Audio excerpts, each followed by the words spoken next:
اعوذ باللہ من الشیطان الرجیم بسم اللہ الرحمن الرحیم بسم اللہ الرحمن الرحیم الحمد للہ رب العالمین وصلی اللہ وسلم وبارک علی عبدہ ورسولہ محمد وعلی آلہ وصحبہ اجمعین وعلی من تبعہم بإحسان الی یوم الدین اما بعد۔ شیخ البانی رحمۃ اللہ علیہ تلخیص صفت صلاۃ النبی میں رکوع سے کھڑے ہونے کے مسائل انہوں نے ذکر کیے۔ پچھلے درس میں کچھ باتیں آئیں۔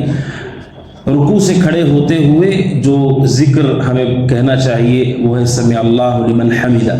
اس کا جو وقت ہے وہ اثناء الاعتدال ہے، یعنی اٹھتے ہوئے سمع اللہ لمن حمدہ کہنا چاہیے، اور کھڑے ہو جانے کے بعد قیام کی حالت میں ربنا ولک الحمد، اور جو بھی مشروع دعائیں نبی اکرم صلی اللہ علیہ وسلم سے ثابت ہیں اسے آپ پڑھ سکتے ہیں۔ ربنا ولک الحمد یہ چار طریقے سے ثابت ہے۔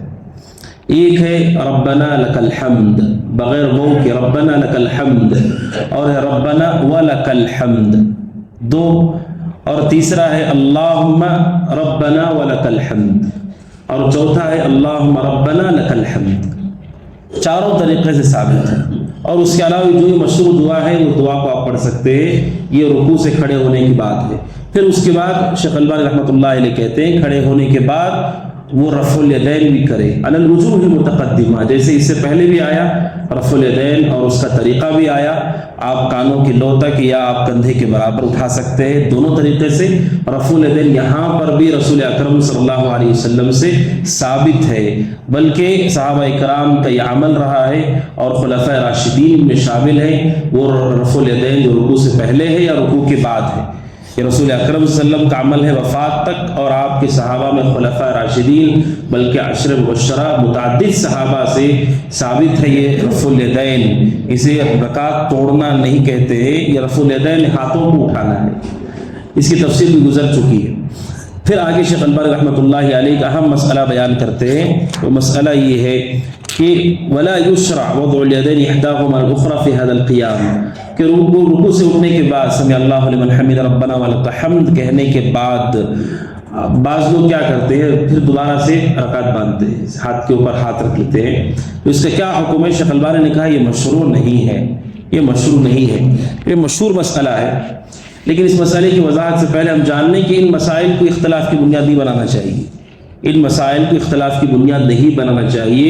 جن مسائل میں دلائل دونوں طرف کھنچے ہوئے معلوم ہوتے ہیں، دونوں نے کتاب و سنت کو بنیاد بنانے کی کوشش کی، اور ایک کا پلڑا بھاری نکلا اور ایک کا اس کے مقابلے اتنا بھاری نہیں نکلا، ان مسائل میں تشدد نہیں کیا جا سکتا ہے، اور اس میں گروہ بندی اور تحزب نہیں کیا جا سکتا ہے۔ توحید اور سنت کو چھوڑ کر کے کسی بھی مسئلے پر آپ گروپ نہیں بنا سکتے، گروہ نہیں بنا سکتے۔ توحید اور سنت ہی اصل ہے۔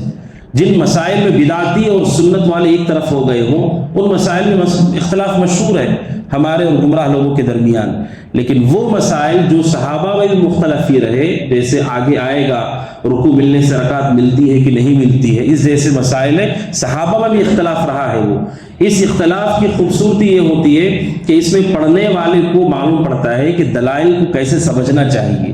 اس سے پہلے بھی جو مسلسل دروس سے بیٹھ رہے ہیں انہوں نے دیکھا ہوگا کہ حدیث کو سمجھنے کے لیے علماء کیسے کوشش کرتے ہیں، دونوں اپنی طرف سے کوشش کرتے ہیں، ایک اس کا ایک مفہوم بتاتا ہے، دوسرا کوئی دوسرا مفہوم بتاتا ہے، اور اپنے اپنے دلائل وہ دیتے ہیں۔ تو ان مسائل کو اختلاف اور تحزب کا ذریعہ نہیں بنانا چاہیے۔ اسی لیے آپ دیکھتے ہیں عرب کے بعض مشہور علماء رکوع کے بعد وہ ہاتھ باندھتے ہیں، جن میں شیخ عبدالعزیز بن عبداللہ بن باز رحمۃ اللہ علیہ کے نام سر فہرست ہے، جن کے فتوے پوری دنیا میں معتبر مانے جاتے ہیں۔ وہ رکوع کے بعد رکعت باندھتے تھے اور اسے وہ سنت سمجھتے تھے۔ صحیح بات یہ ہے، شیخ البانی رحمۃ اللہ علیہ کہتے ہیں سنت کے قریب وہ یہ ہے کہ رکوع کے بعد آپ ہاتھ چھوڑ دیں، آپ ہاتھوں کو نہ باندھیں۔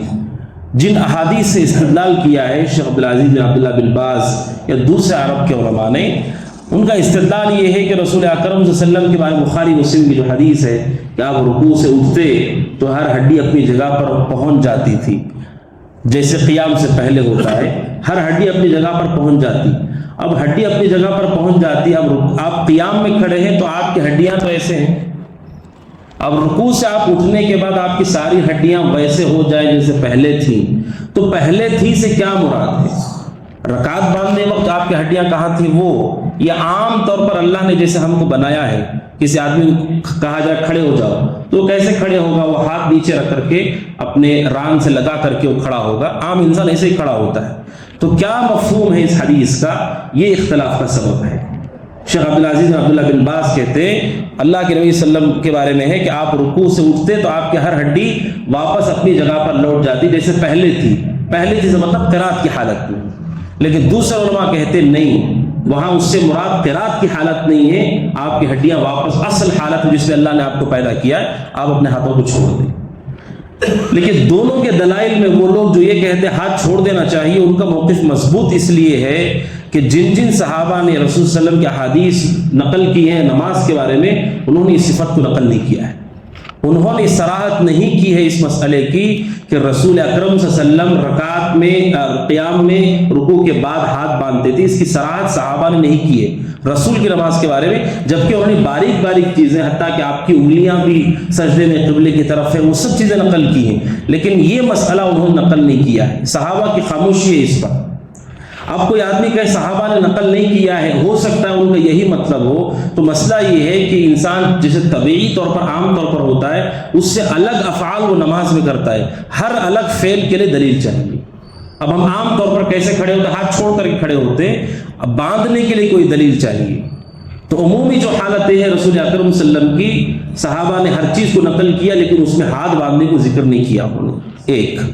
اور دوسرا، جن حدیثوں سے یہ پتہ چلتا ہے کہ رکوع کے بعد اس حالت میں لوٹ جائے جیسے پہلے وہ تھا، صحابہ نے خود جو عمل کیا ہے، سلف نے جو عمل کیا ہے، ان سے بھی اس کی صراحت نہیں ملتی کہ انہوں نے بھی ہاتھ باندھا ہو، نہ رسول سے ملتا ہے نہ صحابہ سے ملتا ہے کہ انہوں نے ہاتھ باندھا ہے۔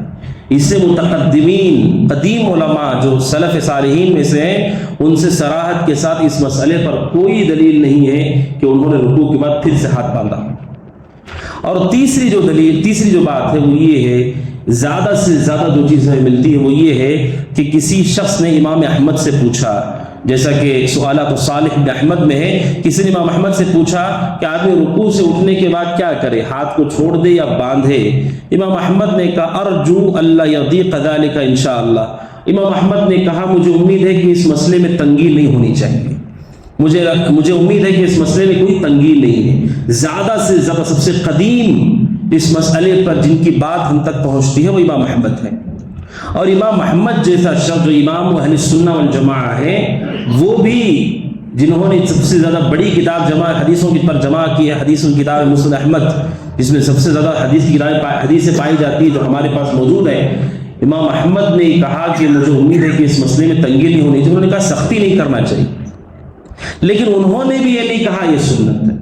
اگر یہ سنت ہے، جیسے مسند احمد میں اتنی ساری حدیث انہوں نے جمع کی ہے، اگر یہ سنت ہے تو امام احمد کہتے ہیں کہ ہاں اس کو ایسے ہی کرنا چاہیے۔ انہوں نے کہا مجھے لگتا ہے کوئی تنگی نہیں ہے، اگر کوئی باندھ دے تو کوئی حرج نہیں، زیادہ سے زیادہ حرج نہیں ہے کا مسئلہ ہے، لیکن سنت انہوں نے بھی نہیں کہا ہے۔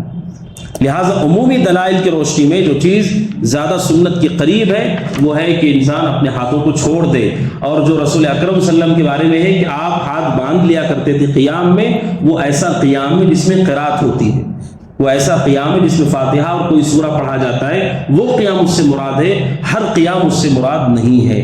یہ بات زیادہ قوی ہے۔ اور رہی بات عرب کے علماء کی، تو عرب کے سارے علماء ایسا نہیں کرتے تھے۔ شیخ صالح عثیمین حفظہ اللہ کہتے ہیں، شیخ عبدالعزیز بن عبداللہ بن باز ان کے جو استاذ ہیں جن سے انہوں نے سب سے زیادہ استفادہ کیا ہے، شیخ محمد ابراہیم آل الشیخ، جو ان سے پہلے مفتی اعظم تھے سعودی عرب کے، وہ بھی ہاتھ کو چھوڑتے تھے، وہ بھی ہاتھ نہیں باندھتے تھے۔ اور شیخ عثیمین رحمۃ اللہ علیہ جو ہاتھ باندھتے تھے، ان کے جو استاذ ہیں جن سے سب سے زیادہ انہوں نے علم حاصل کیا، عبدالرحمن بن ناصر السعدی، وہ بھی ہاتھ کو چھوڑ دیتے تھے۔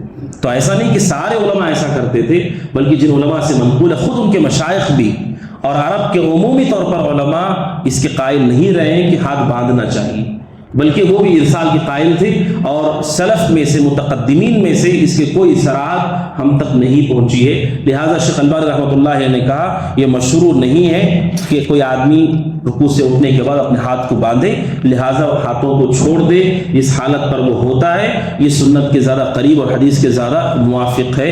واللہ تعالی عالم۔ اللہ سبحانہ وتعالی دعا کہ اللہ سبحانہ وتعالی ہمیں ان مسائل کو سمجھنے کی توفیق عطا فرمائے۔ آمین۔ هذا وصلی اللہ وسلم علی محمد وعلی آلہ وصحبہ اجمعین۔ السلام علیکم ورحمۃ اللہ وبرکاتہ۔